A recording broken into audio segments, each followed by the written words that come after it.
Hello guys, welcome to my YouTube channel crazy for education. और आज मैं आ गया हूँ आपके सामने एक नई वीडियो लेके, जिसका कि नाम है संसाधन एवं विकास, जो कि क्लास 10th का जो ज्योग्राफी का बुक है उसका फर्स्ट चैप्टर है संसाधन एवं विकास। आज जो है हम इसको एक पार्ट करेंगे, इस चैप्टर का एक पार्ट करेंगे। बाकी का इसको जिसके जो दो पार्ट होंगे वो मैं कल और परसों 2 दिन में इसको अपलोड कर दूंगा मैं। तो चलिए शुरू करते हैं अपनी क्लास, जिसका कि नाम है संसाधन एवं विकास। पहले देखते हैं संसाधन होता क्या है। संसाधन क्या होता है? तो संसाधन जो भी चीज, संसार में जितनी भी चीजें हैं जो हमारी आवश्यकताओं को पूरी करे, वो क्या कहलाती है? संसाधन कहलाती है। जैसे एक कपड़ा है, ये हमारी आवश्यकताओं को पूर्ति करता है, यानी कि इससे हम अपने शरीर को ढकते हैं, तो ये क्या कहलाता है? संसाधन कहलाता है। ये घर है जहाँ पे वीडियो शूट हो रहा है अभी, तो ये क्या है? संसाधन है। ये पंखा चल रहा है या एसी चल रहा है, तो ये क्या कहलाता है? संसाधन कहलाता है, क्योंकि ये हमारी आवश्यकताओं को पूरी करता है। अब संसाधन के भी कुछ कंडीशंस होते हैं। ऐसे थोड़ी कि सबको जो है हम संसाधन बोल देंगे। कुछ कंडीशंस होंगे जिसके कारण जो है एक संसाधन कहलाएगा। इसका कंडीशन क्या क्या है? तो इसके पहले कंडीशन है जिसको कि बनाने की प्रौद्योगिकी उपलब्ध हो। प्रौद्योगिकी उपलब्ध हो जिसको कि बनाने की, यानी कि संसाधन कौन से होंगे? जिसको प्रौद्योगिकी, यानी कि जिसका कि बनाने के संसाधन हमारे पास उपलब्ध होते हैं, वो क्या कहलाते हैं? संसाधन कहलाते हैं। दूसरा, आर्थिक रूप से संभाव्य। आर्थिक रूप से संभाव्य माने जैसे कि ये मान लीजिए पहाड़ है, ठीक है, ये पहाड़ है।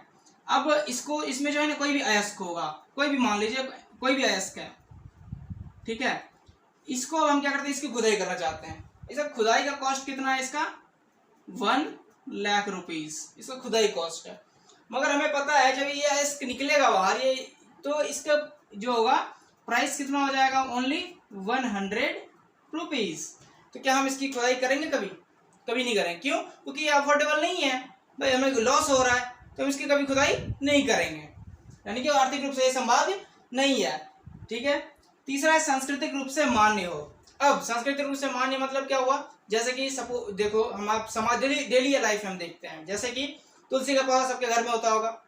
अब जब वो सूख जाता है, हम उसको जलाते हैं, जब जला के लकड़ी का काम लेते हैं उससे, यानी कि खाना बनाने का काम लेते हैं? नहीं लेते हैं। अब तो सबके घर में गैस है, कौन जाने हैं, अमीर लोग हैं सब तो, चलो कोई नहीं। फिर भी पहले के जमाने में जब आपके जो बड़े बुजुर्ग होंगे उनसे पूछिएगा कि लकड़ी के रूप में कभी काम उसका नहीं लेते थे। क्यों नहीं लेते थे? क्योंकि वो संस्कृति हमें उसका अलाउ नहीं करती। संस्कृति जो हमें अलाउ नहीं करती इसको ऐसे यूज करने के लिए। और भी एग्जाम्पल देता हूँ। जैसे हिंदुओं में जो है गाय का मीट हम नहीं खा सकते। यानी क्यों नहीं खा सकते? क्योंकि वो अलाउ नहीं है, हमारी संस्कृति हमें उसकी मान्यता नहीं देती है, यानी कि वो सांस्कृतिक रूप से मान्य नहीं है, इसलिए वो संसाधन नहीं है, ठीक है। एक बार आप इसको देख लो, गो थ्रू कर लो एक बार, फिर हम आगे बढ़ते हैं।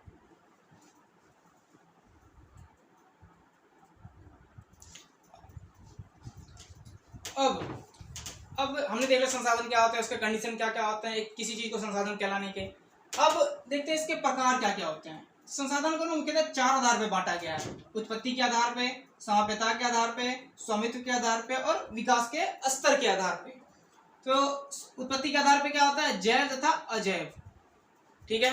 जैव मतलब जो कि जीवित है, जैसे कि मनुष्य और वनस्पति, जैव संसाधन कहलाते हैं। अजैव संसाधन जिसमें कि जीव नहीं है, यानी कि वो मृत है, उसको क्या कहलाते हैं हम? अजैव संसाधन। यानी कि जैसे कि लोहा, लक्कड़, ईंट, पत्थर, जितने भी चीजें हैं वो क्या कहलाते हैं? अजैविक संसाधन, ठीक है।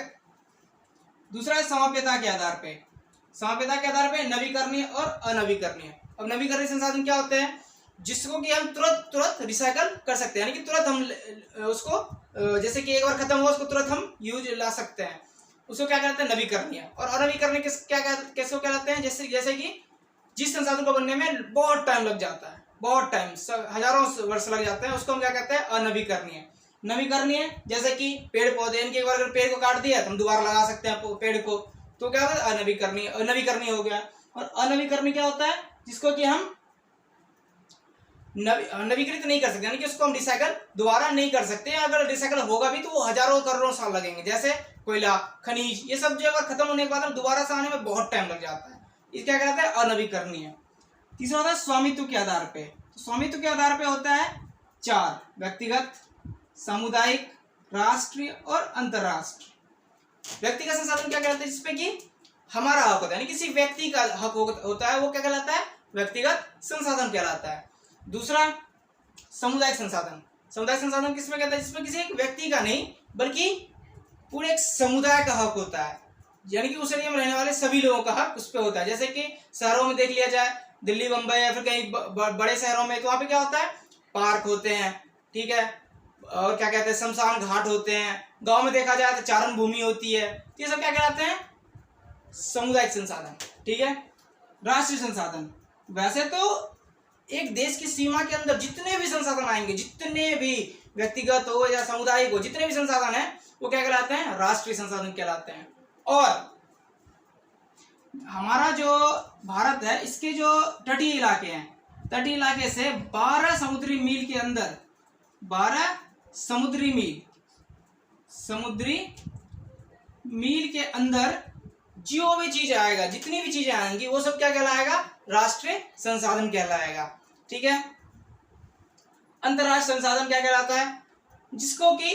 जिसपे किसी व्यक्ति विशेष या फिर समुदाय या फिर किसी राष्ट्र का हक नहीं होता, बल्कि उसको अंतरराष्ट्रीय संस्थान रेगुलेट करती है, यानी कि जैसे कि यूएनओ है, ये सब उसको रेगुलेट करती है। उसको क्या कहलाते हैं हम? अंतरराष्ट्रीय संसाधन। जैसे कि किसी भी देश के 200 किलोमीटर के बाद, 200 समुद्री मील के बाद, समुद्री मील, किलोमीटर नहीं, समुद्री मील के बाद की जो भूमि होगी, यानी कि जो जल होगा ना, उस पे किसी भी देश का हक नहीं होगा। यानी कि जैसे कि ये भारत है, नीचे श्रीलंका है, इधर क्या कहते हैं अब पाकिस्तान है, इधर म्यांमार है, चाइना है, ऊपर चाइना है। यानी कि अगर इस नीचे की साइड देखें, श्रीलंका और भारत के बीच में देखें, तो यहाँ से जो 12 मील तक है वो तो हमारा राष्ट्रीय है। अब 12 मील के बाद से जो 200 समुद्री मील होगा ना, दोनों को मिला के, उसके बीच का जो एरिया होगा, दोनों के बीच का जो हिस्सा होगा, उस पर ना तो इसका हक होगा, ना ही श्रीलंका का हक होगा किसका हक? तो अंतरराष्ट्रीय संस्थानों का हक उस पे होता है। उस पर अगर हम कोई रिसर्च करना चाहे तो उसके लिए हम अंतरराष्ट्रीय जाके वहां पे हमें परमिशन लेनी पड़ेगी, यूएन में जाके, ठीक है। चौथा होता है विकास के स्तर के आधार पर, यानी कि जिसका कि हम विकास के स्तर के आधार पर, यानी कि जिसका धीरे धीरे विकास होता गया और हम यूज करते गए। जैसे कि पहला होता है संभावित संसाधन, जैसा कि नाम से ही दिख रहा है, ये संभाव्य, यानी किसकी संभावना है, मगर हमारे पास जो है उस टाइप की प्रौद्योगिकी उपलब्ध नहीं है, जिस वजह से हम इसका यूज नहीं कर पा रहे हैं। मतलब संभावना है और इसका हम यूज नहीं कर पा रहे हैं। जैसे कि गुजरात और राजस्थान में देखा जाए, सौर ऊर्जा के बहुत से सोर्स हैं सौर ऊर्जा के, लेकिन हम उसका इस्तेमाल नहीं कर रहे हैं। क्या कहलाता है वो? संभावित संसाधन। विकसित संसाधन, जिसका कि हम इस्तेमाल कर रहे हैं, यानी कि जैसे ये टी शर्ट है, ये घर है, ये एसी है, ये बल्ब है, ये पंखा है, ये सब क्या है? विकसित संसाधन है, यानी कि इसका हम इस्तेमाल कर रहे हैं, ठीक है। भंडार कैसे हुआ? जैसे जिसका कि हम भंडार का मतलब वो हमें पता है कि वो है यहाँ पे, लेकिन उसको उपयोग करने के लिए हमारे पास प्रौद्योगिकी नहीं है। जैसे कि पानी का फॉर्मूला क्या होता है? H2O, ठीक है। यहाँ पे क्या H मतलब हाइड्रोजन, O2 मतलब ऑक्सीजन, ठीक है। अगर हम हाइड्रोजन और ऑक्सीजन दोनों को अलग कर दें तो हाइड्रोजन जो है एक क्या कहलाता है? इसके पास ना बहुत ऊर्जा के एक बहुत अच्छा स्रोत है। ये हाइड्रोजन ऊर्जा का एक बहुत अच्छा स्रोत है, मगर हमारे पास इन दोनों को अलग करने की प्रौद्योगिकी मौजूद नहीं है, इस वजह से हम इसका इस्तेमाल नहीं कर पा रहे हैं। चौथा है संचित कोष। संचित कोष माने नाम से लग रहा है, संचित माने यानी कि रखा हुआ, भविष्य के लिए काम में आएंगे। यानी कि ऐसे संसाधन हमें पता है कि ये यूज में आएंगे और इसको यूज करने के हमारे पास प्रौद्योगिकी भी मौजूद है। हमें पता है कैसे उसका यूज करना है, मगर हम उसका यूज नहीं कर रहे। क्यों नहीं कर रहे? ताकि हम हमारी जो आने वाली जनरेशन है उसका वो इस्तेमाल करें। उसको हम क्या कहलाते हैं? संचित कोष। अब सब चीज हम ही कर लेंगे तो भाई आने वाली जनरेशन क्या कहलाएगी? क्यों? बात समझ भाई? तो दोस्तों आज इतना यही था हमारा पहला पार्ट, और आगे के जो 2 पार्ट होंगे और बनेंगे वो कल और परसों तक में अपलोड हो जाएंगे। तो चलता हूँ, जय हिंद, और घर में रहें, सेफ रहें, सुरक्षित रहें। जय हिंद, जय भारत।